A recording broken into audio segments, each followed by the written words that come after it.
விவசாய நேயர்களுக்கு அனைவருக்கும் வணக்கங்க. இன்னைக்கு நம்ம எதை பத்தி பார்க்க போறோம் அப்படின்னா, நெல் ரகங்கள்ல நைட்ரஜன் எந்த அளவுக்கு கொடுக்கணும், அதுக்கு யுக்தி இருக்கா, டெக்னிக்ஸ் இருக்கா அப்படின்றத பத்தி தான். அதுக்கு ஒரு சிறந்த ஒரு டூல் தான் பாத்தீங்கன்னா இந்த எல்சிசி சார்ட், அதாவது லீஃப் கலர் சார்ட் அப்படின்னு சொல்லுவாங்க. இதை நீங்க நெல்லோட இலைக்கு பக்கத்துலயே வச்சு பாத்தீங்க அப்படின்னா, இதோடைய இலையோட டிஃபரன்சியேஷன், இதோட இலை ஒப்பிட்டு பார்த்து நீங்க அதுக்கு ஏத்த மாதிரி நைட்ரஜன் நீங்க ஆட் பண்ணிக்கலாம். இது எப்படி பயன்படுத்துறது அப்படின்றத இந்த வீடியோல ஃபுல் அண்ட் ஃபுல் பார்க்க போறோம்.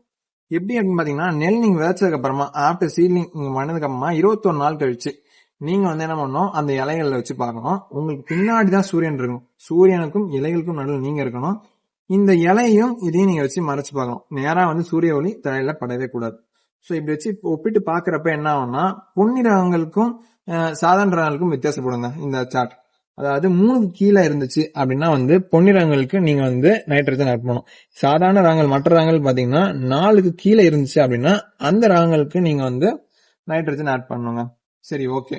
இது குருவைக்கு எவ்வளவு ஆட் பண்ணணும், சம்பாக்கு எவ்வளவு ஆட் பண்ணணும் அப்படின்னு பாத்தீங்கன்னா, குருவைக்கு 76 கிலோ யூரியா ஆட் பண்ற மாதிரி வரும். இதே சம்பாக்கு பாத்தீங்கன்னா 65 கிலோ நைட்ரஜன் ஆட் பண்ற மாதிரி இருக்குங்க. ஓகே, இதுதான். இப்போ இந்த எல்சி சார்ட்டை நீங்க எங்க அணுகலாம் பாத்தீங்கன்னா, உங்க பக்கத்துக்கு ஏடி ஆபீஸ். ஏன்னா இது நான் தமிழ்நாடு கவர்மெண்ட் மூலையில ஏடி ஆபீஸ்ல தான் ஒரு ஐஸ்டூடெண்ட் எனக்கு இது கிடைச்சது. நீங்களும் இந்த எல்சி சார்ட்டை பயன்படுத்தி உங்களுடைய நைட்ரஜன் உபயோகத்தை மேலாண்மையை நல்லபடியா பயன்படுத்திங்க நம்புறேன்.